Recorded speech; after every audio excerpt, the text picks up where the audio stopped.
मुख्यमंत्री युवा कार्य प्रशिक्षण योजनेतील काल दिवसभरात घडलेल्या संपूर्ण महत्त्वाच्या अपडेट या व्हिडिओच्या माध्यमातून मी तुम्हाला देणार आहे आणि शेवटी एक आनंदाची बातमी सुद्धा आहे. त्यामुळे व्हिडिओ शेवटपर्यंत पहा आणि व्हिडिओ जास्तीत जास्त प्रशिक्षणार्थ्यांपर्यंत शेअर करा. मुख्यमंत्री युवा कार्य प्रशिक्षण योजनेतील प्रशिक्षणार्थ्यांचा संपूर्ण कार्यकाळ संपलेला आहे आणि या प्रशिक्षणार्थ्यांच्या कार्यकाळात वाढ मिळावी किंवा त्यांना कायमस्वरूपीचा रोजगार मिळावा यासाठी नागपूर येथे चालू असलेल्या हिवाळी अधिवेशनाच्या पार्श्वभूमीवरती मुख्यमंत्री युवा कार्य प्रशिक्षण योजना सहाय्यक संघटनेच्या वतीने भव्य असा चॉकलेट मोर्चा काढला होता.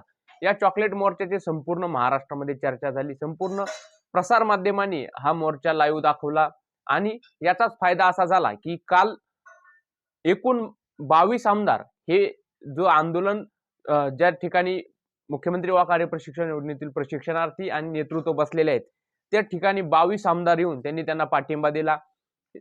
सर्व आमदारांनी असा शब्द दिला आहे की औचित्याचा मुद्दा असेल, प्रश्नोत्तर असेल, या सर्व याच्या माध्यमातून हा मुख्यमंत्री युवा कार्य प्रशिक्षण योजनेतील प्रशिक्षणार्थ्यांचा मुद्दा हा आम्ही अधिवेशनात मांडू किंवा विधान भवनात मांडू असं त्यांनी शब्द दिलेला आहे. त्यामध्ये मग पैठणचे आमदार भुमरे असतील, त्याबरोबरच सुनील अण्णा शेळके असतील, अनेक आमदार होते. त्या सर्व आमदारांनी शब्द दिलेला आहे. आणि काल आणखी एक महत्त्वाची गोष्ट अशी घडली की काँग्रेसचे ज्येष्ठ नेते माजी मंत्री माननीय नानाभाऊ पटोले यांनी सुद्धा मुख्यमंत्री युवा कार्य प्रशिक्षण योजनेतील प्रशिक्षणार्थ्यांचा जो मुद्दा आहे तो सविस्तररित्या औचित्याच्या मुद्द्यामध्ये एकदम सविस्तररित्या विधिमंडळात मांडला, अधिवेशनात मांडला. या प्रशिक्षणार्थ्यांचा कार्यकाळ संपलेला आहे. या प्रशिक्षणार्थ्यांपैकी 2 प्रशिक्षणार्थींनी आत्महत्या सुद्धा केलेली आहे. हा सुद्धा मुद्दा त्यांनी सांगितला. या प्रशिक्षणार्थ्यांचा आता यांना कायमस्वरूपी रोजगाराच्या दृष्टीने सरकारने काहीतरी त्यांना सकारात्मक निर्णय घेतला पाहिजे. हे असं जवळपास 3 मिनिट माननीय नानाभाऊ पटोले यांनी या मुद्द्यावरती भाषण केलं आणि हा मुद्दा सभागृहाच्या निदर्शनास आणून दिला. त्यानंतर मग काल माननीय तुकाराम बाबा यांच्या पुढाकाराने आणि त्यांनी कॉल केल्याच्या नंतर रोजगार हमी मंत्री जे कॅबिनेट मंत्री आहेत भरतशेठ गोगावले हे सुद्धा आंदोलनस्थळी आले. त्यांनी सुद्धा या प्रशिक्षणार्थ्यांना थोडा वेळ संबोधित केलं.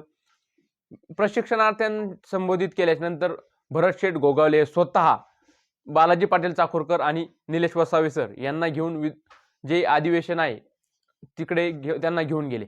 त्यानंतर त्यांनी एकनाथ शिंदे साहेब यांच्या भेट घालून देण्याची त्यांना शब्द दिला होता. तर जवळपास 2 तास माननीय भरतशेठ गोगावले मंत्री असून सुद्धा एकनाथ शिंदे साहेब यांच्या कॅबिनच्या बाहेर या बालाजी पाटील चाकूरकर आणि निलेश वसावे सर यांच्यासोबत उपस्थित राहिले. त्यानंतर मग एकनाथ शिंदे साहेब यांच्यासोबत भेट झाली.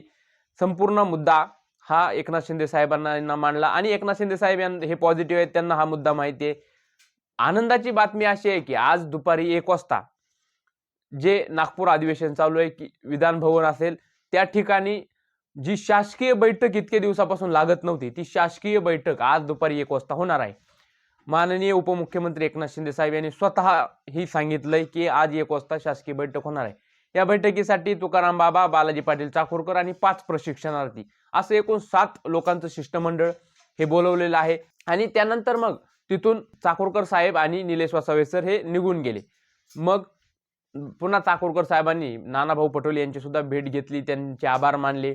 अनेक नेते होते त्यांच्या भेटी घेतल्या. पण महत्त्वाची बातमी हीच आहे, हायलाईट हीच आहे की आज मोठ्या संख्येने प्रशिक्षणार्थींनी तिथे उपस्थित राहा. आज 1 वाजता शासकीय बैठक लागणार आहे आणि आजच्या बैठकीमध्ये नक्कीच काहीतरी सकारात्मक गोड बातमी मिळू शकते अशी संभावना खूप जास्त प्रमाणात आहे. त्यानंतर मग चाकूरकर साहेब आणि जे प्रशिक्षणार्थी आतमध्ये जाणार आहेत त्यांचे आधार कार्ड स्वतः भरतशेठ गोगावले यांचे सिव्हिल सहाय्यक यांनी घेतले, त्यांचे पास वगैरे बनवले जाणार आहेत आणि आज ते या बैठकीसाठी जातील.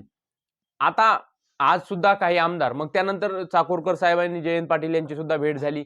जयंत पाटील यांनी सुद्धा सांगितलं की औचित्याच्या मुद्द्यामध्ये तुमचा मुद्दा मी पुन्हा मांडतो. आणि संपूर्ण सभागृह असतील, विरोधी पक्ष नेते असतील, यांना सर्वांनाच माहिती आहे की हा मुद्दा आता ऐरणीवरती आलेला आहे. त्यानंतर भाजपचेच ज्येष्ठ नेते सुधीर भाऊ मुनगंटीवार यांची सुद्धा बालाजी पाटील चाकूरकर यांनी भेट घेतली. चाकूरकर साहेब हे सुधीर भाऊ मुनगंटीवार यांचे लाडके कार्यकर्ते आहेत आणि त्यामुळेच त्यांनी सुद्धा देवेंद्र फडणवीस यांच्या बाबतीत नाराजी व्यक्त केली असं स्वतः चाकूरकर साहेब यांनी सांगितलं. आणि ह्या प्रशिक्षणार्थ्यांना कुठेतरी न्याय मिळाला पाहिजे यासाठी ते सुद्धा सकारात्मक आहेत. त्यामुळे नक्कीच मुख्यमंत्री युवा कार्य प्रशिक्षण योजनेतील प्रशिक्षणार्थ्यांच्या कायमस्वरूपी रोजगाराच्या दृष्टीने आज कोणता तरी सकारात्मक निर्णय लागेल हीच अपेक्षा आहे. त्यामुळे मोठ्या संख्येने प्रशिक्षणार्थींनी तिथे उपस्थित राहावं. तर हीच काल दिवसभरात घडलेली घडामोडी संक्षिप्त स्वरूपात तुमच्यापर्यंत पोहोचवण्यात तुम्ही काम केलं आहे. त्यामुळे व्हिडिओ आवडला असेल तर व्हिडिओला लाईक करा, चॅनलला सबस्क्राईब करा. आज दिवसभरामध्ये काय अपडेट होत आहेत, काय घडामोडी घडतायत हे पाहण्यासाठी आपल्या चॅनलला सबस्क्राईब करून ठेवा. भेटू नवीन अपडेट्ससह नवीन व्हिडिओमध्ये. तोपर्यंत धन्यवाद.